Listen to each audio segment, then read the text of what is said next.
అనామకుడి హత్య రెండవ భాగం. చెప్పండమ్మా, ఏమిటి పని అని యుగంధర్ అడిగాడు. ఆ యువతి భయపడుతోంది, కంగారుగా ఉన్నది. అరచేతుల్లో చెమట పోస్తోంది. తడబడుతూ హ్యాండ్ బ్యాగ్ తెరిచింది. అందులో నుంచి నోట్ల కట్ట తీసి బల్లమీద పెట్టి, ఇది తీసుకోండి అని అన్నది. దేనికి అని యుగంధర్ అడిగాడు. భాస్కర్రావు గారి కేసు తీసుకోండి, ఆ కట్టలో 5,000 అని అన్నది. ఆమె గొంతు వణుకుతోంది. యుగంధర్ చిన్నగా నవ్వి, 5,000 ఉంటాయి, నేను కాదనలేను. కానీ డబ్బు విషయం కన్నా ముందు మిగతా విషయాలు చెప్పాలి. ఎవరు ఆ భాస్కర్రావు? ఏమిటా కేసు? ఎప్పుడు జరిగింది హత్య? ఈ ప్రశ్నలకు జవాబు చెప్పండి ముందు అని అనగానే ఆ యువతి గది 4 మూలలా చూసి, పత్రికలలో పడింది, మీరు చదవలేదా అని అడిగింది. జ్ఞాపకం లేదు, మీరు చెప్పకూడదా అని యుగంధర్ అనగానే, శాంతోంలో ఉన్న star bakery proprietor Bhaskar Rao driver Nalla రామయ్యను హత్య చేసిన నేరానికి అతన్ని పోలీసులు పట్టుకున్నారు అని ఆమె అనగానే, ఛార్జ్ ఫైల్ చేశారా అని యుగంధర్ అడిగాడు. ఆమె తల ఊపింది. ఇంకా వివరాలేమైనా తెలుసా అని యుగంధర్ అనగానే, నాకేం తెలియదు, నేనా వార్త పత్రికల్లోనే చూశాను అని లత అన్నది. భాస్కర్రావుపై మీకేమిటి ఇంట్రెస్ట్ అని యుగంధర్ అనగానే, భాస్కర్రావు హత్య చేయలేదు, పోలీసులు ఘోరమైన పొరపాటు చేస్తున్నారు అని లత అనగానే, అతను హత్య చేయలేదని మీకెలా తెలుసు?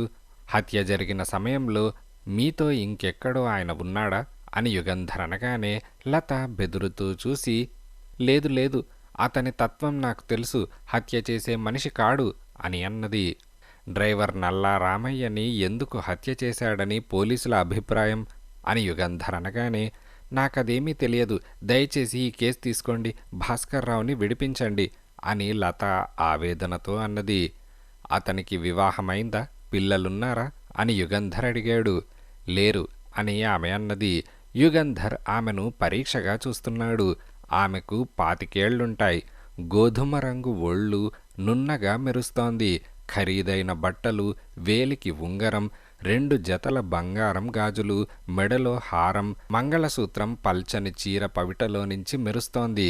గొప్ప అందమైనది కాదు, కాని మొగాళ్లలో వాంఛ కలిగించే ఒళ్ళు, మంచి చెడ్డలు, నీతి అవినీతి మరిపించే మత్తు కలిగించే కళ్ళు. మీ పేరు లత కాదు కదా అని యుగంధర్ అనగానే ఆమె ఉలిక్కిపడి బిత్తర చూపులు చూసింది. ఈ భాస్కర్రావు మీ ప్రియుడై ఉండాలి అని అనగానే ఆమె పవిట కొంగుతో చెంపలు తుడుచుకున్నది. బహుశా నగలమ్మి ఈ డబ్బు తెచ్చుంటారు.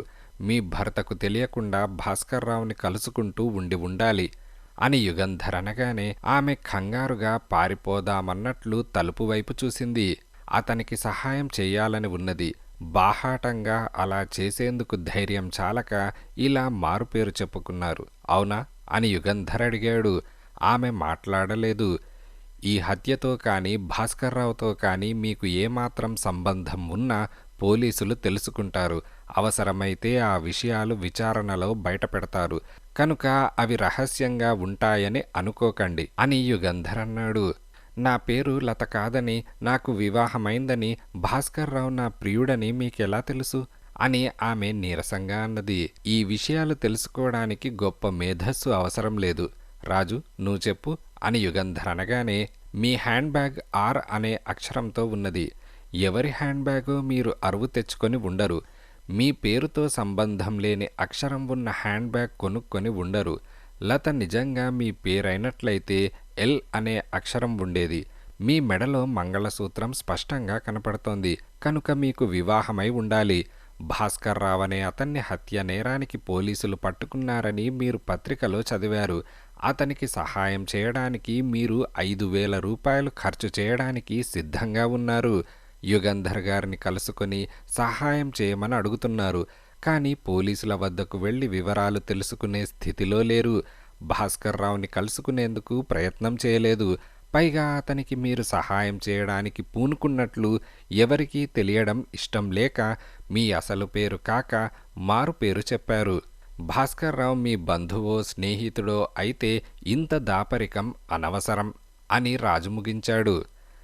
నిజమే, నా పేరు లత కాదు, రమ అని ఆమె అన్నది. గుడ్, ఇప్పుడు నిజం చెప్పండి అని యుగంధర్ అనగానే, నా భర్త పేరు రామగోపాల్. ఆయన గుర్రాల ట్రైనర్. మేము గిండిలో ఉంటున్నాం. నేను ఆయన రెండో భార్యని. మాకు పిల్లలు లేరు. భాస్కర్రావుతో 2 ఏళ్ల క్రితం రేస్ కోర్స్ మెంబర్ స్టాండ్లో పరిచయమైంది అని రమ అనగానే, భాస్కర్రావుకి మీ భర్త రామ్ గోపాల్కి పరిచయం ఉన్నదా అని యుగంధర్ అనగానే, ముఖపరిచయం ఉన్నది అంతే అని ఆమె అన్నది. మీరు భాస్కర్రావు తరచూ కలుసుకునేవారా అని యుగంధర్ అనగానే ఆమె తల తిప్పి, అవకాశం దొరికినప్పుడల్లా కలుసుకునేవాళ్లం అని అన్నది.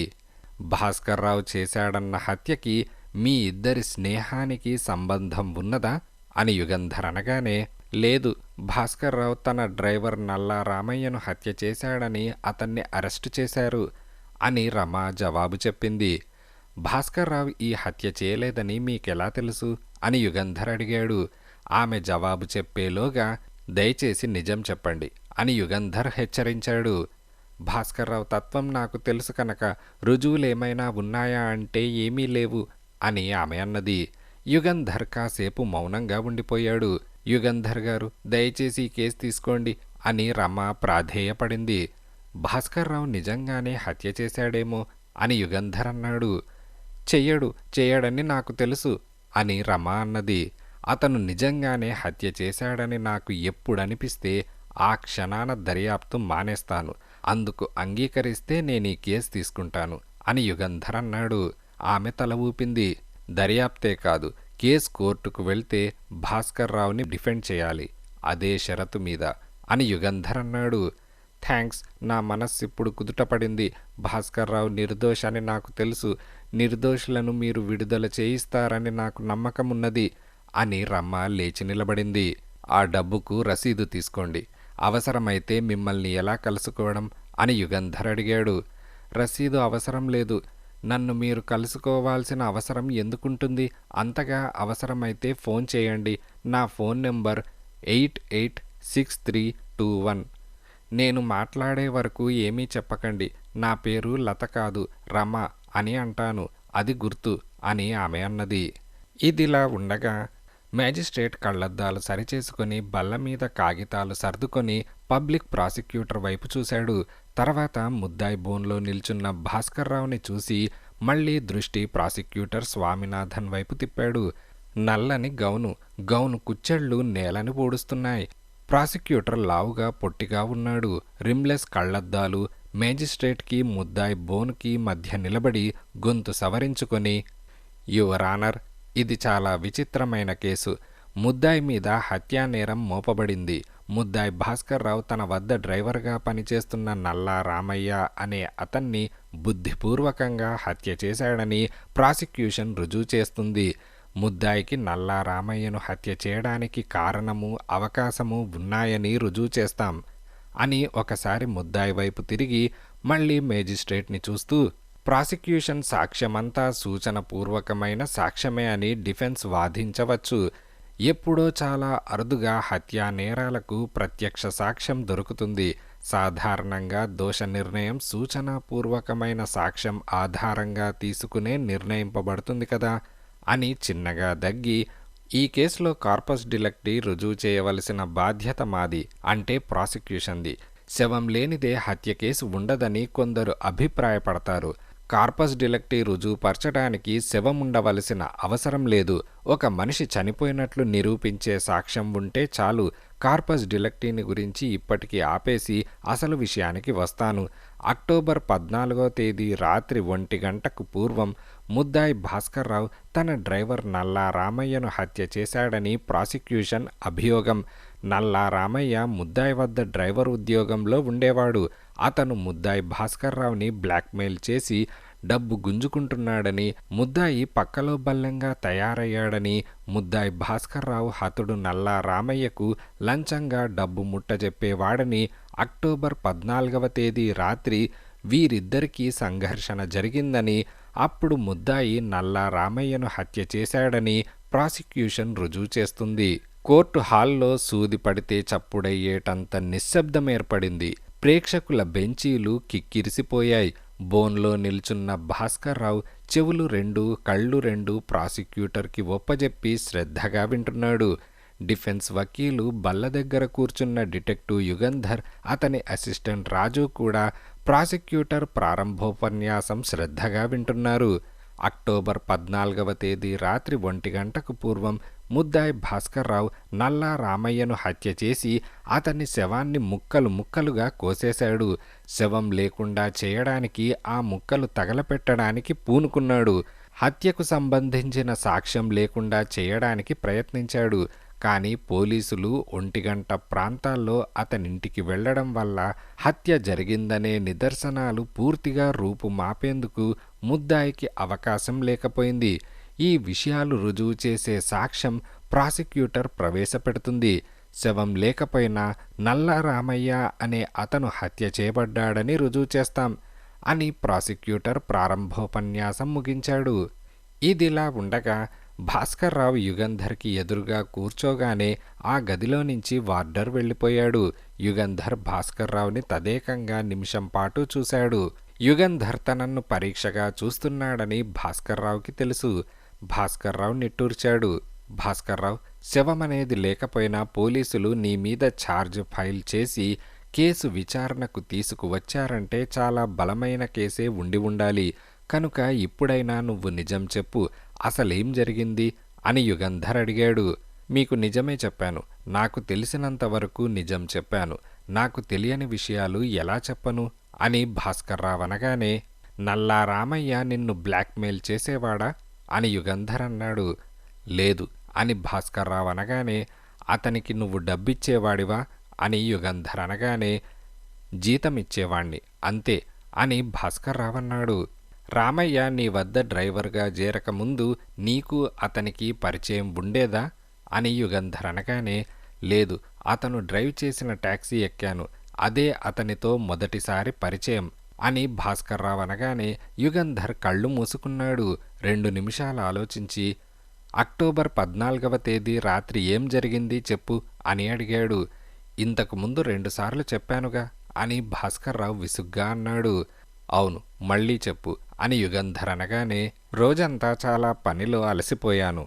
దానికి తోడు ఆ వేళ అనుకున్నట్లు నన్ను కలుసుకోవడానికి అవకాశం ఉండదని రమ ఫోన్ చేసింది. 9 గంటలకల్లా భోజనం చేసి పడుకున్నాను. నిద్ర పట్టేందుకు మాత్ర వేసుకున్నాను. వెంటనే నిద్ర పట్టింది అని భాస్కర్రావు అనగానే, నల్లా రామయ్య ఎక్కడున్నాడు అని యుగంధర్ అడిగాడు. కింద షాప్లో పడుకుంటాడు, అక్కడే పడుకొనుండాలి అని భాస్కర్రావు అనగానే, తర్వాత అని యుగంధర్ అన్నాడు. ఒక రాత్రి వేళ మెలకువ వచ్చింది. ఎవరో నన్ను లాగుతున్నారు మెట్ల మీద నుంచి. మోకాళ్ళు మెట్లకి కొట్టుకుంటున్నాయి.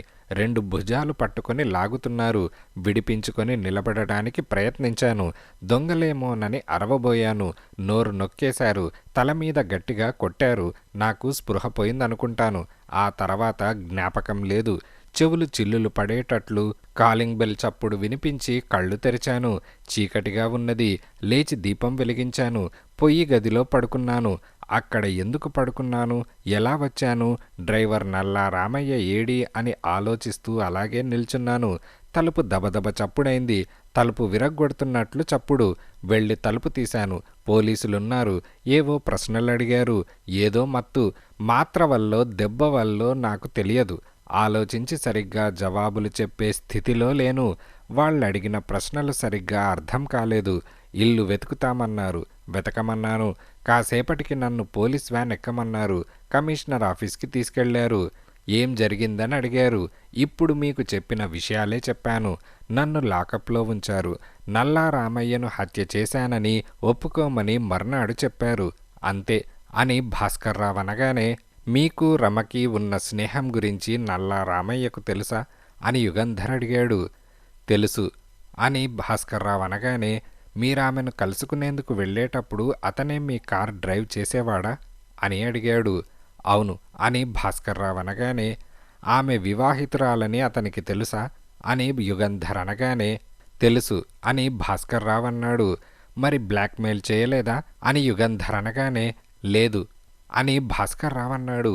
యుగంధర్ భాస్కర్రావు కళ్ళలోకి చూసి, నువ్వు చెప్పిందంతా నిజమే అయితే ఇది చాలా విచిత్రమైన కేసు అని లేచాడు. ఇదిలా ఉండగా ప్రాసిక్యూషన్ మొదటి సాక్షిగా పోలీస్ కంట్రోల్ రూంలో రాత్రి డ్యూటీలో ఉన్న సార్జెంట్ని ప్రాసిక్యూటర్ పిలిచాడు. మీ పేరు అని ప్రాసిక్యూటర్ అనగానే యాంథనీ అని అతనన్నాడు. ఉద్యోగం అని ప్రాసిక్యూటర్ అనగానే పోలీస్ సార్జెంట్ అని అన్నాడు. అక్టోబర్ 14వ తేదీ రాత్రి మీరెక్కడున్నారు అని ప్రాసిక్యూటర్ అనగానే పోలీస్ కంట్రోల్ రూంలో నైట్ డ్యూటీలో ఉన్నాను అని అన్నాడు. ఆ రాత్రి 1 గంట ప్రాంతాల్లో ఏం జరిగింది అని ప్రాసిక్యూటర్ అనగానే శాంథోమ్లో చర్చి వీధి నెంబర్ 274 ఇంట్లో హత్య జరిగిందని, ఇల్లంతా సోదా చేయమని, ముఖ్యంగా పొయ్యి ఉన్న గది సోదా చేయమని ఎవరో ఫోన్ చేశారు అని సార్జెంట్ అన్నాడు. తర్వాత మీరేం చేశారు అని ప్రాసిక్యూటర్ అడిగాడు. కంప్లైంట్ పుస్తకంలో రాసుకొని రేడియో ఆఫీసర్కి ఆ విషయం చీటీ పంపించాను అని సార్జెంట్ అనగానే అంతే అని ప్రాసిక్యూటర్ యుగంధర్ వైపు తిరిగి క్రాస్ పరీక్ష చేసుకోవచ్చు అని అన్నాడు. యుగంధర్ లేచి సాక్షి బోన్ దగ్గరకు వెళ్ళాడు. అక్టోబర్ 14వ తేదీ రాత్రి మీకు ఫోన్ చేసి హత్య గురించి కంప్లైంట్ చేసిన మనిషి పేరేమిటి అని అడిగాడు. తెలియదు, ఫోన్ చేసిన మనిషి పేరు చెప్పలేదు అని సార్జెంట్ అనగానే మీరడగలేదా అని యుగంధర్ అన్నాడు. అడిగాను, జవాబు చెప్పకుండా ఫోన్ డిస్కనెక్ట్ చేశాడు అని సార్జెంట్ అనగానే సార్జెంట్ డిస్కనెక్ట్ చేశాడు అని అంటున్నారు, ఫోన్ చేసిన మనిషి మగవాడు అని మీకెలా తెలుసు అని యుగంధర్ అనగానే గొంతును బట్టి ఊహించాను అని సార్జెంట్ అన్నాడు. గొంతు ఎలా ఉంది అని యుగంధర్ అనగానే బొంగురుగా ఉన్నది అని అతనన్నాడు. బొంగురు గొంతున్న ఆడవాళ్లు లేరా అని యుగంధర్ అనగానే సార్జెంట్ జవాబు చెప్పలేదు. దయచేసి నేనడిగిన ప్రశ్నలకు జవాబు చెప్పండి. హత్య గురించి మీకు ఫోన్ చేసిన మనిషి ఆడదై ఉండవచ్చుగా అని యుగంధర్ అనగానే బహుశా అయి ఉండవచ్చు అని సార్జెంట్ అన్నాడు. థ్యాంక్స్, అంతే అని యుగంధర్ డిఫెన్స్ బల్ల దగ్గరకు వెళ్ళాడు. రాజు యుగంధర్ని చూసి నెమ్మదిగా సార్, కంప్లైంట్ చేసిన మనిషి మగవాడు కాడని ఆడది అని నిరూపిస్తే ఏంటి లాభం అని నెమ్మదిగా అడిగాడు. యుగంధర్ నవ్వి ఇప్పుడేం లేదు, తర్వాత ప్రయోజనమేమైనా ఉంటుందేమో చూడాలి అని యుగంధర్ అన్నాడు. తర్వాత ప్రాసిక్యూషన్ సాక్షిగా సార్జెంట్ మాణిక్యాన్ని ప్రాసిక్యూటర్ పిలిచాడు. అక్టోబర్ 14వ తేదీ రాత్రి 1 గంట ప్రాంతాల్లో మీరేం చేశారు అని ప్రాసిక్యూటర్ అడిగాడు. స్క్వాడ్ కార్ నెంబర్ 8లో గస్తీ తిరుగుతున్నాను అని అతను అనగానే కంట్రోల్ రూమ్ నుంచి మీకు పిలుపు వచ్చిందా అని ప్రాసిక్యూటర్ అడిగాడు. అవును, శాంథోమ్లో చర్చ్ వీధిలో నెంబర్ 274 ఇంట్లో హత్య జరిగిందని కంప్లైంట్ వచ్చిందని, వెంటనే దర్యాప్తు చేయమని ఆదేశం వచ్చింది. మేము వెంటనే చర్చి వీధి నెంబర్ 274 ఇంటికి వెళ్ళాము. బజర్ నొక్కితే ఎవరూ తీయలేదు, తలుపు కొడితే ఎవరూ రాలేదు. ఆ విషయం కంట్రోల్ రూమ్కి తెలియజేస్తూ ఉండగా తలుపు తెరవబడ్డది. తలుపు తెరిచిన మనిషిని మీ పేరేమిటని అడిగాను. భాస్కర్ రావు అని చెప్పారు అని సార్జెంట్ మాణిక్యం అనగానే క్షణమాగండి, చర్చి వీధి నెంబర్ 274 ఇంటి తలుపు తెరిచిన మనిషి ఇప్పుడు కోర్టులో ఉన్నారా అని ప్రాసిక్యూటర్ అనగానే ఉన్నారు అని సార్జెంట్ అన్నాడు. దయచేసి వెళ్ళి ఆ మనిషి భుజం మీద చెయ్యి వేసి చూపించండి అని ప్రాసిక్యూటర్ అన్నాడు. సార్జెంట్ సాక్షి బోను దిగి వెళ్ళి ముద్దాయి భాస్కర్రావు భుజం మీద చెయ్యి వేశాడు. తర్వాత తిరిగి సాక్షి బోనెక్కాడు. తర్వాత ఏం జరిగింది అని ప్రాసిక్యూటర్ అడిగాడు. భాస్కర్రావు గారు మత్తుగా తాగినట్లున్నారు. ఇల్లు సోదా చేయాలని చెప్పాను, సోదా చేసుకోమన్నారు. నేను కానిస్టేబుల్ అరుణాచలము లోపలికి వెళ్ళాం. నేను మేడ మీదకు వెళ్ళి చూశాను. అనుమానాస్పదమైనదేమీ కనిపించలేదు. తర్వాత ఇంటి వెనక వైపు ఉన్న పొయ్యి గదిలోకి వెళ్ళాను. అది చాలా పెద్ద పొయ్యి. పొయ్యి పొగగూడు కలిసి దాదాపు ఒక గది అంత ఉంది. పొయ్యిలో కట్టెలు కాలుతున్నాయి. గదిలో ఒక పెద్ద బల్ల ఉన్నది. దానిమీద తెల్లని ప్లాస్టిక్ బట్ట పరిచి ఉన్నది. ఎర్రగా తడిగా ఏదో కనిపించింది. వేలితో ముట్టుకొని చూశాను. రక్తమని అనుమానం కలిగింది. గదంతా ఘాటుగా ఏదో వాసన వేస్తోంది. పొయ్యిలో కట్టెలు కదల్చి చూశాను. 2 చివర్లా నల్లగా కాలిన ఎముక కనిపించింది. ఆ ఎముకను పట్కార్తో పొయ్యిలో నుంచి తీసి నేల మీద పెట్టాను. అక్కడే నేల మీద సగానికి తెగిన చిటికెన వేలు పడి ఉన్నది. దాన్ని అక్కడే ఉంచి ఆ పొయ్యి గదిలో నుంచి బయటకు వెళ్ళాను. తలుపు మూసి స్క్వాడ్ కార్ ట్రాన్స్మిటర్ ద్వారా కంట్రోల్ రూమ్ సార్జెంట్కి రిపోర్ట్ చేశాను. నన్నక్కడే ఉండమని ఆదేశం వచ్చింది. మళ్ళీ ఇంట్లోకి వెళ్ళి ఆ పొయ్యి గది తలుపు దగ్గర కాపలా కాశాను. 20 నిమిషాల తర్వాత క్రైమ్ బ్రాంచ్ డిటెక్టివ్ స్వరాజ్యరావు వచ్చారు అని సార్జెంట్ అనగానే, అంతే అని ప్రాసిక్యూటర్ యుగంధర్ వైపు తిరిగాడు. యుగంధర్ లేచి ప్లాస్టిక్ బట్ట, కాలిన ఎముక, తెగిన చిటికెన వేలు గురించి సాక్ష్యం చెప్పించారు. కానీ వాటిని ప్రాసిక్యూషన్ ఎగ్జిబిట్స్గా ప్రవేశపెట్టలేదా అని యుగంధర్ అడిగాడు. ప్రాసిక్యూటర్ చటుక్కున లేచి, యువర్ ఆనర్, మాణిక్యం సాక్ష్యం కేవలం ఫస్ట్ ఇన్ఫర్మేషన్ రిపోర్ట్కి సంబంధించినది. ఇన్వెస్టిగేషన్ ఆఫీసర్ సాక్ష్యంతో పాటు వాటిని ఎగ్జిబిట్స్గా దాఖలు చేసుకుంటాం అని అన్నాడు. అయితే వాటిని గురించి క్రాస్ పరీక్షగా అవసరమైతే ఈ సాక్షిని మళ్లీ బోనెక్కించవలసి వస్తుంది అని యుగంధర్ అన్నాడు. అందుకు ప్రాసిక్యూషన్కి అభ్యంతరం లేదు అని ప్రాసిక్యూటర్ అన్నాడు. యుగంధర్ సార్జెంట్ మాణిక్యం వైపు తిరిగాడు. మీరు ఎంతసేపు బజర్ నొక్కారు అని యుగంధర్ అనగానే, దాదాపు 2 నిమిషాలు అని అతనన్నాడు. తలుపు ఎంతసేపు తట్టారు అని యుగంధర్ అనగానే, ఇంకో 2 నిమిషాలు అని అన్నాడు. ఎలక్ట్రిక్ బజర్ చెడిపోలేదని, లోపల మోగిందని మీకెలా తెలుసు అని యుగంధర్ అనగానే, లోపల బజ్మని అనడం వినిపించింది అని సార్జెంట్ అన్నాడు. ఆ చప్పుడైన కాసేపటికి కానీ తలుపు తెరవబడలేదా అని యుగంధర్ అనగానే, అవును అని సార్జెంట్ మాణిక్యం అన్నాడు. తలుపు తెరవగానే ముద్దాయి ఏమన్నాడు అని యుగంధర్ అనగానే, ఏంటి అని అడిగాడు. అని అతను అనగానే, దయచేసి మీకు ముద్దాయికి జరిగిన సంభాషణ వివరంగా చెప్పండి అని యుగంధర్ అనగానే, మీ పేరేమిటని అడిగాను. భాస్కర్ రావు అన్నాడు. ఈ బేకరీ మీదేనా అని అడిగాను. అతను తల ఊపాడు. ఇంట్లో మీరు తప్ప ఇంకెవరూ లేరా అని అడిగాను. డ్రైవర్ ఉండాలి అని అన్నాడు. అతని ఇంట్లో లేడా అని అడిగితే ఉండాలి అని మళ్ళీ అన్నాడు. మీరెందుకిలా ఉన్నారు అని అడిగాను. అతనేమీ లేదన్నాడు. కంప్లైంట్ వచ్చింది, మీ ఇల్లు వెతకాలి అన్నాను. వెతకండి అన్నాడు అని సార్జెంట్ మాణిక్యం అనగానే, అంతే నా సంభాషణ అని యుగంధర్ అడిగాడు. అవును అంతే అని సార్జెంట్ అనగానే, మీరెందుకు ఇలా ఉన్నారు అని మీరెందుకు అడిగారు? ముద్దాయి అప్పుడెలా ఉన్నాడు అని యుగంధర్ అనగానే, అతని కళ్ళు మత్తుగా ఉన్నాయి, తాగిన వాడికి మళ్ళే ఉన్నాడు, బలహీనంగా కూడా ఉన్నాడు అని అతను అనగానే, తాగినట్లు వాసన వేసిందా అని యుగంధర్ అడిగాడు. లేదు అని సార్జెంట్ అనగానే, గాఢ నిద్రలో నుంచి మేల్కొని ఉంటే కళ్ళు అలా ఉండవచ్చా అని యుగంధర్ అనగానే, ఉంటాయనుకుంటాను అని సార్జెంట్ అన్నాడు. స్పృహ లేకుండా కొంతసేపు పడి ఉన్న మనిషి లేచి వస్తే అలా బలహీనంగా ఉంటాడా అని యుగంధర్ అనగానే, ఏమో అయి ఉండవచ్చు అని సార్జెంట్ అన్నాడు. అతని మాటల వల్ల గాని చేష్టల వల్ల గాని తాగాడని మీకు అనిపించిందా అని యుగంధర్ అనగానే, లేదు అని సార్జెంట్ అన్నాడు.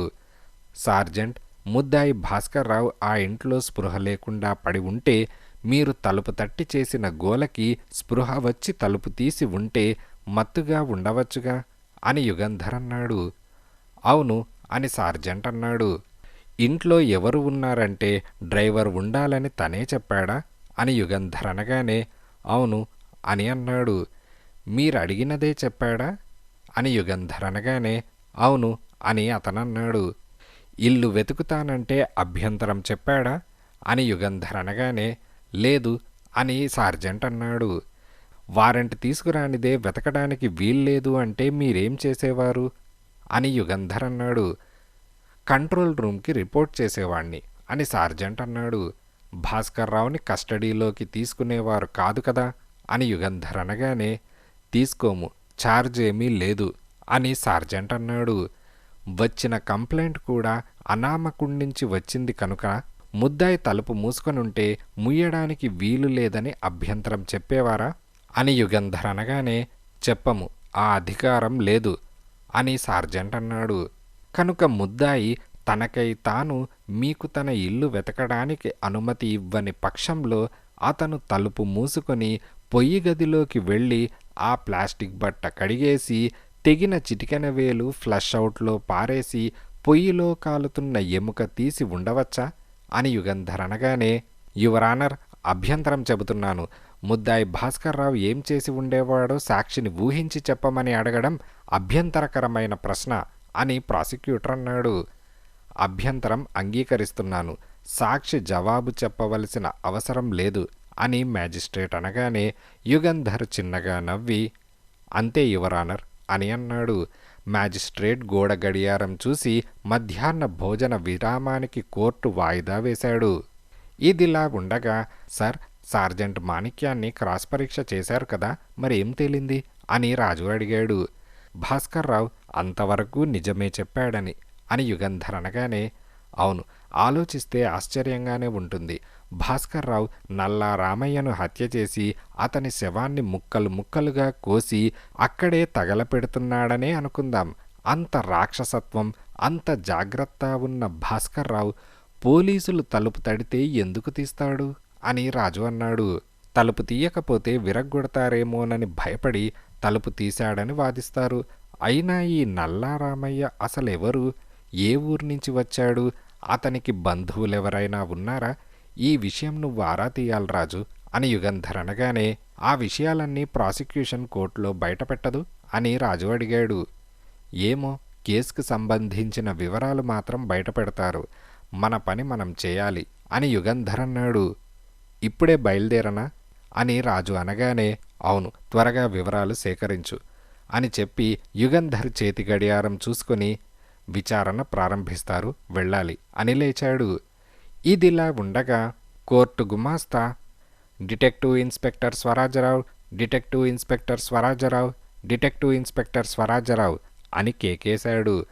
ప్రాసిక్యూటర్ బల్ల దగ్గర కూర్చున్న డిటెక్టివ్ ఇన్స్పెక్టర్ స్వరాజరావు లేచి నిల్చోగానే, దయచేసి సాక్షి బోనెక్కండి అని గుమాస్తా అన్నాడు. ఇన్స్పెక్టర్ స్వరాజరావు ధీమాగా నడిచి వెళ్ళి సాక్షి బోన్లో నిల్చున్నాడు. చాలా కేసుల్లో సాక్ష్యం ఇవ్వడం వల్ల కోర్టు అతనికి కొత్త కాదు. బోనెక్కుతూ డిటెక్టివ్ యుగంధర్ని చూసి చిన్నగా నవ్వాడు. ప్రమాణ స్వీకారం అయిపోయింది. ఇన్స్పెక్టర్ని ఉద్యోగము మొదలైన వివరాలు అడిగిన తర్వాత, అక్టోబర్ 14వ తేదీ రాత్రి 1 గంట ప్రాంతాల్లో మీరెక్కడున్నారు అని ప్రాసిక్యూటర్ అడిగాడు. 1 గంటకి నేనింట్లో ఉన్నాను. 1 గంట 20 నిమిషాలకి పోలీస్ కంట్రోల్ రూమ్ నుంచి ఫోన్ కాల్ వచ్చింది. చర్చ్ వీధి నెంబర్ 274 ఇంట్లో హత్య జరిగినట్లు అనుమానంగా ఉన్నదని సార్జెంట్ మాణిక్యం రిపోర్ట్ చేశాడు అని ఇన్స్పెక్టర్ స్వరాజ్యరావు అనగానే, తర్వాత మీరేం చేశారు అని ప్రాసిక్యూటర్ అడిగాడు. వెంటనే డ్రెస్ చేసుకుని బయలుదేరి చర్చ్ వీధి నెంబర్ 274 ఇంటికి వెళ్ళాను అని ఇన్స్పెక్టర్ అనగానే, మీరక్కడికి వెళ్ళగానే ఏం జరిగింది అని ప్రాసిక్యూటర్ అడిగాడు. ఇంటి బయట స్క్వాడ్ కార్ నెంబర్ 8 ఆగి ఉన్నది. డ్రైవర్ కారులోనే ఉన్నాడు. ఆ ఇంటి బయట స్టార్ బేకరీ అని బోర్డున్నది. లోపలికి వెళ్ళాను. ముందున్న పెద్ద గది బేకరీ షాపు. అల్మారాలు, అద్దం బీరువాలు, సీసాలు ఉన్నాయి. వాటిలో రొట్టెలు, బిస్కెట్లు, బన్లు ఉన్నాయి. బల్ల వెనక కుర్చీలో ఒకతను కూర్చున్నాడు. అతని పక్కన కానిస్టేబుల్ అరుణాచలం నిల్చున్నాడు అని ఇన్స్పెక్టర్ అనగానే, బల్ల వెనక కూర్చున్న ఆ మనిషి ఇప్పుడు కోర్టులో ఉన్నాడా అని ప్రాసిక్యూటర్ అనగానే, ఉన్నాడు, ముద్దాయి బోన్లో నిలబడ్డ ఆయనే అని ఇన్స్పెక్టర్ స్వరాజ్యరావు అనగానే, తర్వాత మీరేం చేశారు అని ప్రాసిక్యూటర్ అడిగాడు. సార్జెంట్ మాణిక్యం నడవాలో నిల్చొనున్నాడు. నన్ను రమ్మని సైగ చేశాడు, వెళ్ళాను అని ఇన్స్పెక్టర్ అనగానే, ఎక్కడికి అని ప్రాసిక్యూటర్ అడిగాడు. నడవాలోకి. అతను నన్ను ఇంకో గదిలోకి తీసుకెళ్లాడు. అది పొయ్యి గది. రొట్టెలు, బన్నులు కాల్చే పొయ్యి అయి ఉండాలనుకున్నాను. ఎవరినో హత్య చేసి శవాన్ని ముక్కలు ముక్కలుగా కోసి తగలబెట్టడానికి ప్రయత్నం చేసిన సూచనలున్నాయని సార్జెంట్ మాణిక్యం చెప్పాడు. ఒక పెద్ద బల్ల, ఆ బల్ల మీద ప్లాస్టిక్ బట్ట చూపించాడు. ఆ ప్లాస్టిక్ బట్ట ఇదేనా అని ప్రాసిక్యూటర్ తెల్ల బట్ట చూపించి అడిగాడు. అవును, ఇదే. ఈ మూల నా పేరు, తేదీ, టైం రాశాను అని ఇన్స్పెక్టర్ అనగానే, ఎందుకు రాశారు అని ప్రాసిక్యూటర్ అడిగాడు. ఆ బట్ట మీద రక్తపు మరకలు తడిగా కనిపించాయి. ల్యాబ్ పరీక్ష కోసం పంపించడానికి అని ఇన్స్పెక్టర్ అనగానే, తర్వాత ఏం చేశారు అని ప్రాసిక్యూటర్ అడిగాడు. నేల మీద అక్కడక్కడ చిన్న చిన్న మాంసం ముక్కలు పడి ఉండడం చూసి వాటిని ఒక సీసాలో వేసి సీల్ వేశాను. పొయ్యికి దగ్గరగా నేల మీద సగానికి తగిన చేతి చిటికెన వేలు పడి ఉండడం గమనించి దానిని ఇంకో చిన్న సీసాలో వేసి సీల్ వేశాను. 2 చివర్ల నల్లగా కాలిన ఎముక ఒకటి పొయ్యి పక్కన ఉన్నది. దానిమీద పిన్నుతో గుర్తుపెట్టి తేదీ రాశాను. గదంతా వెతికాను. ఒక పన్ను దొరికింది. ఆ పంటిని తీసి దానిమీద గుర్తుపెట్టి ఒక డబ్బాలో పెట్టి సీల్ వేశాను. తర్వాత పొయ్యిలో బూడిదంతా ఒక పెద్ద రేకు డబ్బాలోకి తీయించి ఆ డబ్బాను మూసి పైన సీల్ చేశాను. ఆ తర్వాత పొయ్యి గదంతా వెతికాను అని ఇన్స్పెక్టర్ అనగానే, ఇంకా ఏమైనా కనిపించాయా అని ప్రాసిక్యూటర్ అడిగాడు. బల్ల కింద ఓ మచ్చు కత్తి కనిపించింది. దానికి రక్తమంటి ఉంది అని ఇన్స్పెక్టర్ అనగానే, ఆ కత్తి ఇదేనా అని ప్రాసిక్యూటర్ అడిగాడు. ఇన్స్పెక్టర్ స్వరాజ్యరావు ఆ కత్తిని పరీక్షగా చూసి, అవును, పిడి మీద చాకుతో నా పేరు తేదీ రాశాను అని అన్నాడు. యువర్ ఆనర్, ఈ కత్తికి ప్రాసిక్యూషన్ ఎగ్జిబిట్ బిగా దాఖలు చేస్తున్నాను అని మళ్ళీ సాక్షి వైపు తిరిగి, ఇంకా ఏమైనా దర్యాప్తు చేశారా అని ప్రాసిక్యూటర్ అడిగాడు. మేడ మీదకు వెళ్ళి పడక గది పరీక్ష చేశాను. పక్క మీద దుప్పటి చిందరవందరగా ఉన్నది. దిళ్ళు కింద పడి ఉన్నాయి అని ఇన్స్పెక్టర్ అనగానే, ఆ వివరాలను బట్టి మీరేమనుకున్నారు అని ప్రాసిక్యూటర్ అడిగాడు. ఆ గదిలో పోట్లాట జరిగిందని అనుకున్నాను. గదంతా సోదా చేశాను. ఒక పిస్తోల్ కనిపించింది అని అనగానే, అది ఇదేనా అని ప్రాసిక్యూటర్ ఓ పిస్తాల్ ఇన్స్పెక్టర్కిచ్చి అడిగాడు. అవును, దీని మీద పిడి కింద నా పేరు తేదీ గీకాను చిన్న పిన్నుతో అని అన్నాడు. యువర్ ఆనర్, దీన్ని ప్రాసిక్యూషన్ ఎగ్జిబిట్ సిగా దాఖలు చేస్తోంది అని ఇన్స్పెక్టర్ వైపు తిరిగి, ఆ గదిలో దొరికిన ఈ పిస్తాల్లో తూటాలున్నాయా అని అడిగాడు. ఉన్నాయి, 5 తూటాలున్నాయి అని ఇన్స్పెక్టర్ అనగానే, ఈ పిస్తాల్లో ఎన్ని తూటాలు పడతాయి అని ప్రాసిక్యూటర్ అనగానే, 6 అని ఇన్స్పెక్టర్ అన్నాడు. ఆ తర్వాత ఏం చేశారు అని ప్రాసిక్యూటర్ అనగానే, ఈ పిస్తాల్ని ఒక కాగితంలో చుట్టి ట్వైన్ దారం కట్టి సీల్ చేశాను. ఆ పిస్తాల్ గుండు కోసం వెతికాను. పొయ్యిలో నుంచి తీసిన బూడిదలో కూడా చూశాను అని ఇన్స్పెక్టర్ అనగానే, అక్కడ ఎందుకు వెతికారు అని ప్రాసిక్యూటర్ అడిగాడు. పిస్తాల్తో కాల్చి చంపినట్లయితే గుండు శవంలోనే ఉండి ఉండాలి. ఆ శవాన్ని ముక్కలుగా కోసి ఆ పెద్ద పొయ్యిలో ఆ ముక్కలు తగలబెట్టడానికి ప్రయత్నం జరిగిందని అనుకున్నాను. కనుక గుండు కూడా పొయ్యిలోనే ఉండి ఉండాలని అనుకున్నాను అని ఇన్స్పెక్టర్ అనగానే, మీరు అనుకున్నట్లు గుండు కనిపించిందా అని ప్రాసిక్యూటర్ అడిగాడు. ఆ బూడిదలో ఉన్నది. బాగా బూడిద అతుక్కొని ఉండడం వల్ల మొదట వెతికినప్పుడు కనిపించలేదు అని ఇన్స్పెక్టర్ అన్నాడు. ప్రాసిక్యూటర్ మ్యాజిస్ట్రేట్ వైపు తిరిగి, యువర్ ఆనర్, ప్రస్తుతానికి ఇన్స్పెక్టర్ స్వరాజ్యరావు సాక్ష్యం ఇంతే. శవం అనేది లేకపోబట్టి కార్పస్ డిలెక్టీ నిరూపించవలసిన అవసరమున్నది. ప్రాసిక్యూషన్ ఇక అందుకు పూనుకుంటుంది. హత్య జరిగిందని, హత్య చేయబడ్డ మనిషి నల్లా రామయ్య అని నిరూపించడానికి ప్రాసిక్యూషన్ ప్రయత్నిస్తుంది. ఇన్వెస్టిగేటింగ్ ఆఫీసర్ వాంగ్మూలం అవసరమైతే తర్వాత మళ్ళీ పిలిపిస్తాం. అందుకు అనుమతి కోరుతున్నాం అని ప్రాసిక్యూటర్ అన్నాడు. మ్యాజిస్ట్రేట్ యుగంధర్ని చూసి, డిఫెన్స్కి అభ్యంతరమా అని అడిగాడు. లేదు, ఈ సాక్షిని క్రాస్ పరీక్ష చేసేందుకు డిఫెన్స్కి తర్వాత అవకాశం ఇస్తే ఎటువంటి అభ్యంతరమూ లేదు. మై లర్న్డ్ ఫ్రెండ్ చెప్పినట్లు కార్పస్ డిలెక్టీ నిరూపించడం చాలా అవసరం అని యుగంధర్ అన్నాడు. థ్యాంక్స్ అని ప్రాసిక్యూటర్ తర్వాత సాక్షిగా ప్రభుత్వం ప్యాథాలజిస్ట్ని పిలిపించాడు. ప్రమాణ స్వీకారం తదితర లాంఛనాలు పూర్తి అయ్యాక, డాక్టర్, ఎగ్జిబిట్ ఏగా దాఖలు చేసిన ఈ ప్లాస్టిక్ బట్టను మీరు పరీక్ష చేశారా అని అడిగాడు. చేశాను. ఆ బట్ట మీద రక్తపు మరకలున్నాయి. అంటే ఏ గ్రూప్కు చెందిన రక్తమని పరీక్ష చేశాను అని డాక్టర్ అనగానే, మీ పరీక్ష ఫలితాలు దయచేసి కోర్టు వారికి చెప్పండి అని ప్రాసిక్యూటర్ అన్నాడు. ఈ ప్లాస్టిక్ బట్ట మీద రక్తపు మరకలున్నాయి. మనిషి రక్తమది, గ్రూప్ ఓకి చెందినది అని డాక్టర్ అనగానే, ఈ మచ్చుకత్తిని కూడా మీరు పరీక్ష చేశారా అని ప్రాసిక్యూటర్ అన్నాడు. చేశాను. ఈ మచ్చుకత్తి మీద కూడా రక్తమున్నది. అది మనిషి రక్తమే, గ్రూప్ ఓకి చెందినది. రక్తమే కాక వెంట్రుకలు కూడా రక్తంతో పాటు కత్తికి అతుక్కొని ఉన్నాయి. ఆ వెంట్రుకలు మనిషి తల వెంట్రుకలని మైక్రోస్కోప్లో పరీక్ష చేసి నిర్ణయించాను అని ప్యాథాలజిస్ట్ అన్నాడు. Thanks doctor. ఇదిగో ఈ కార్డు జనరల్ ఆసుపత్రి బ్లడ్ బ్యాంక్ ఆఫీస్ ఫైల్లో నుంచి తీసుకున్నాం. నల్లా రామయ్య అనే అతను తన రక్తం బ్లడ్ బ్యాంక్కి విరాళమిచ్చినట్లు రాసి ఉన్నది. రక్తాన్ని గురించిన వివరాలు కూడా రాసి ఉన్నాయి. దయచేసి ఈ కార్డు చూసి మచ్చుకత్తి మీద ప్లాస్టిక్ బట్ట మీద మీరు పరీక్ష చేసిన రక్తం నల్లారామయ్య రక్తమే అయి ఉండవచ్చునేమో చెప్పండి అని అనగానే ప్యాథాలజిస్ట్ ఆ కార్డు తీసుకొని చదివి, నల్లారామయ్య రక్తం ఓ గ్రూప్కి చెందినదని ఇందులో రాసి ఉన్నది. కత్తి మీద ప్లాస్టిక్ బట్ట మీద ఉన్న రక్తం ఓ గ్రూప్ది కనుక నల్లారామయ్య రక్తం అయి ఉండవచ్చు అని డాక్టర్ అన్నాడు. డాక్టర్, ఈ కవర్లో కొన్ని వెంట్రుకలున్నాయి. ఈ వెంట్రుకలు నల్లారామయ్య తల దువ్వుకున్న దువ్వెన పళ్లలో ఇరుక్కున్నాయి. వీటిని మీరు పరీక్ష చేశారా అని ప్రాసిక్యూటర్ అనగానే, చేశాను.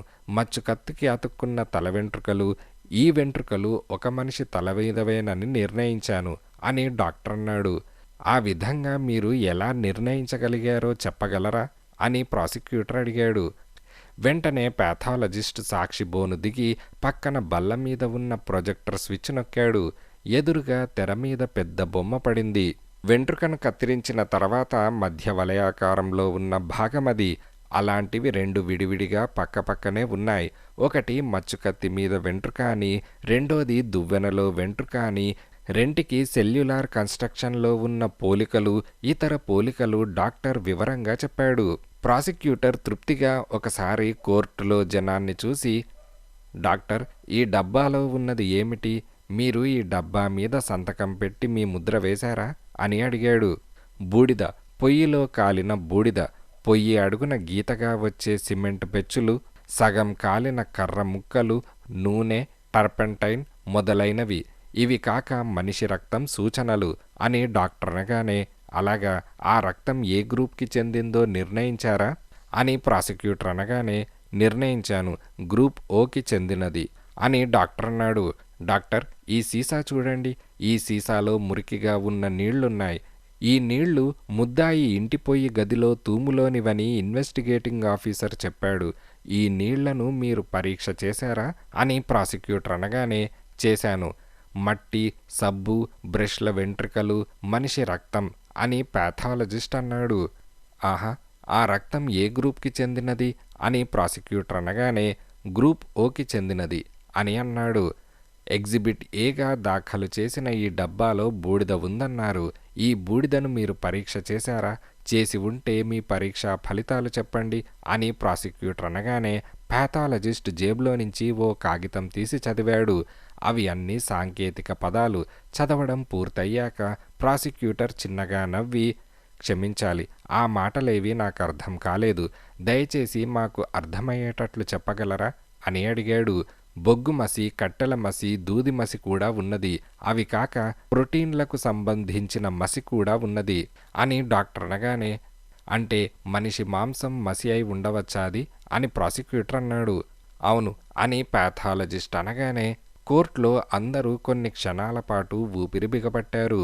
అందరితో పాటు ప్రాసిక్యూటర్ కూడా ఊపిరి బిగబట్టి బరువుగా వదిలి చిన్నగా దగ్గి బల్ల మీద నుంచి ఓ కాగితం పొట్లం తీసి అందులో నుంచి ఓ ఎముక బయటికి తీశాడు. డాక్టర్, ఈ ఎముకను మీరు పరీక్ష చేశారా అని అడిగాడు. చేశాను. మనిషి కాలు కింద భాగంలో ముందు వైపుండే ఎముక అది. టిబియా అని అంటారు అని డాక్టర్ అనగానే, ఈ టిబియా ఎముక పురుషుడి కాలిదా లేక స్త్రీ కాలిదా అని ప్రాసిక్యూటర్ అనగానే, పురుషుడిదే అని ప్యాథాలజిస్ట్ అన్నాడు. ఆ పురుషుడు ఏమాత్రం పొడుగు ఉండి ఉంటాడో ఈ ఎముకను బట్టి చెప్పగలరా అని ప్రాసిక్యూటర్ అనగానే, అటూ ఇటుగా చెప్పగలను. 5 అడుగుల 8 అంగుళాలకు 10 అంగుళాలకు మధ్య ఉండి ఉండాలి అని అన్నాడు. ఆ విషయం ఎలా నిర్ణయించగలిగారు అని ప్రాసిక్యూటర్ అడగగానే, ప్యాథాలజిస్ట్ మనిషి శరీరంలో ఎముకల పొందిక గురించి చెప్పి ఓ ఎముక పొడుగుని దళసరిదనం బట్టి ఉజ్జాయింపుగా మిగతా ఎముకల పొడుగుని మనిషి పొడుగు ఎలా నిర్ణయించేది వివరించాడు. ఒక కాలు కుంటో ఇంకేదో వక్రమో ఉండి ఉంటే మీ అంచనా తప్పదు అని ప్రాసిక్యూటర్ అనగానే, అటువంటి వక్రమేదైనా ఉంటే అది నా పక్షంలో తెలుస్తుంది అని అన్నాడు. డాక్టర్, ఈ సీసాలో ఉన్నదాన్ని పరీక్ష చేశారా అంటూ జాగ్రత్తగా సీసా ప్యాథాలజిస్ట్కి అందించాడు ప్రాసిక్యూటర్. పరీక్ష చేశాను. మనిషి కుడిచేతి చిటికెన వేలు పై భాగమిది అని అనగానే, సగానికి ఎలా తెగి ఉంటుందో చెప్పగలరా అని ప్రాసిక్యూటర్ అడిగాడు. పదునైన కత్తి లాంటి దానితో తెగ్గొట్టి ఉండాలి అని అనగానే, పదునైన కత్తి అన్నారు. ఆ కత్తి ఇంకా ఎలా ఉండి ఉంటుంది? వివరాలు చెప్పగలరా అని అన్నాడు. చెప్పలేను అని డాక్టర్ అనగానే, మచ్చుకత్తి లాంటి దానితో తెగగొట్టి ఉండవచ్చా అని ప్రాసిక్యూటర్ అడిగాడు. బహుశా ఉండవచ్చు అని డాక్టర్ అనగానే, థ్యాంక్స్ డాక్టర్, అంతే అని ప్రాసిక్యూటర్ వెనక్కు జరిగాడు. ఆ సాక్షిని తర్వాత క్రాస్ పరీక్ష చేస్తానని యుగంధర్ చెప్పాడు. తర్వాత ప్రాసిక్యూటర్ సాక్షిగా పోలీస్ డిపార్ట్మెంట్ వేలిముద్రల నిపుణుడు బోనెక్కాడు. మీరు పోలీస్ డిపార్ట్మెంట్ వేలిముద్రల శాఖలో ఎంతకాలంగా పనిచేస్తున్నారు అని ప్రాసిక్యూటర్ అడిగాడు. 12 ఏళ్ల నుంచి అని అతను అనగానే, ప్రాసిక్యూషన్ బల్ల మీద నుంచి ఓ లావు కాగితం తీసి సాక్షికిచ్చి, ఈ కాగితాన్ని మీరు పరీక్ష చేశారా అని అడిగాడు. చేశాను. ఇందులో ఉన్న వేలిముద్రలను పరీక్ష చేయమని పై అధికారి కోరడం వల్ల చేశాను అని అతను అనగానే, థ్యాంక్స్. ఈ కాగితం డ్రైవింగ్ లైసెన్స్కు దరఖాస్తు కదూ అని అనగానే, అవును, నల్లా రామయ్య అని దాని మీద రాసి ఉన్నది అని అతను అనగానే, గుడ్ అని బల్ల మీద ఉన్న సీసా తీసి సాక్షికిచ్చి, ఈ సీసాలో ఉన్న చిటికెన వేలు మీరు పరీక్ష చేశారా అని అతను అనగానే, చేశాను. డ్రైవింగ్ లైసెన్స్ కోసం నల్లారామయ్య అనే అతను పెట్టుకున్న దరఖాస్తు మీద ఉన్న వేలి ముద్రలలో చిటికెన వేలు ముద్ర ఈ సీసాలో ఉన్న సగానికి తగిన చిటికెన వేలు ముద్ర ఒకటేనని తేలింది అని అతను అనగానే, ఏమాత్రం తేడా లేదా అని ప్రాసిక్యూటర్ అడిగాడు. లేదు అని అతను అనగానే, కనుక ఈ చిటికెన వేలు నల్లా రామయ్యదేనని చెప్పగలరా అని ప్రాసిక్యూటర్ అనగానే, క్షమించాలి, చెప్పలేను. నల్లా రామయ్య పేరున పెట్టుకున్న దరఖాస్తు మీద చిటికెన వేలుముద్ర ఈ చిటికెన వేలుముద్ర ఒక మనిషివేనని చెప్పగలను, అంతే అని అతను అనగానే, ఈ 2 వేలిముద్రలు ఒకే మనిషివని నిశ్చయంగా చెప్పగలరా? ఓ మనిషి వేలిముద్రలను పోలిన వేలిముద్రలు ఇంకొకళ్లకు ఉండకూడదా అని ప్రాసిక్యూటర్ అనగానే, ఉండవు, దాదాపు అసంభవమని రుజువైంది. ఏ 2 మనుష్యుల వేలిముద్రలు ఒకలా ఉండవు అని అన్నాడు. థ్యాంక్స్ అని ప్రాసిక్యూటర్ యుగంధర్ వైపు తిరిగి క్రాస్ పరీక్ష చేసుకోవచ్చునని చెప్పాడు. వేలిముద్రల నిపుణుణ్ణి క్రాస్ పరీక్ష చేయడం వల్ల కాలం వృధా చేయడం తప్ప తన క్లయింట్కు ఏమాత్రం ప్రయోజనం లేదని యుగంధర్ క్రాస్ పరీక్ష అవసరం లేదన్నాడు. తర్వాత ప్రాసిక్యూషన్ సాక్షి జనార్దన్ బోనెక్కాడు. మీ ఉద్యోగమేమిటి అని ప్రాసిక్యూటర్ ప్రశ్నించాడు. ట్రాఫిక్ అండ్ లైసెన్సింగ్ డిపార్ట్మెంట్లో సూపరింటెండెంట్ని అని అనగానే, మిస్టర్ జనార్దన్, ఈ దరఖాస్తు కాగితం మీరు ఇదివరకు చూశారా అని ప్రాసిక్యూటర్ అడిగాడు. చూశాను, నా ఫైల్లోనిది అని అనగానే, నల్లా రామయ్య అనే అతను డ్రైవింగ్ లైసెన్స్ కోసం మీ వద్దకు వచ్చినప్పుడు ఇచ్చినదా? ఈ ఫారంలో మీ సమక్షంలోనే అతను వివరాలు రాశాడా అని ప్రాసిక్యూటర్ అనగానే, అవును అని అన్నాడు. రాసి ఉన్న వివరాలు చదవండి అని ప్రాసిక్యూటర్ అనగానే, 5 అడుగుల 10 అంగుళాల పొడుగు, 162 పౌండ్ల బరువు, పురుషుడు, వయస్సు 36 అని రాశాడు. క్షణమాగండి, పొడుగెంతన్నారు అని ప్రాసిక్యూటర్ అనగానే, 5 అడుగుల 10 అంగుళాల పొడుగు అని అతను అనగానే, థ్యాంక్స్ అని ప్రాసిక్యూటర్ అన్నాడు. డిటెక్టివ్ యుగంధర్ లేచి సాక్షి బోన్ దగ్గరకు వెళ్ళి, ఈ డ్రైవింగ్ లైసెన్స్ కోసం మీ దరఖాస్తు పెట్టుకున్న తేదీ ఏమిటి అని అడిగాడు. జూలై 8వ తేదీ అని అతను అనగానే, ప్రాసిక్యూటర్ మేజిస్ట్రేట్ కోర్టులో ప్రేక్షకులు యుగంధర్ని ఆశ్చర్యంతో చూశారు. స్టార్ బేకరీలో హత్య చేయబడ్డ మనిషి నల్లా రామయ్య అని రుజువు చేయడానికి ప్రాసిక్యూషన్ ప్రవేశపెడుతున్న సాక్ష్యాన్ని డిఫెన్స్ లాయర్ బలహీనం చేయడానికి ప్రయత్నించకపోవడం అందరికీ ఆశ్చర్యంగా ఉన్నది. తర్వాత సాక్షిగా డాక్టర్ సుదర్శనం బోనెక్కాడు.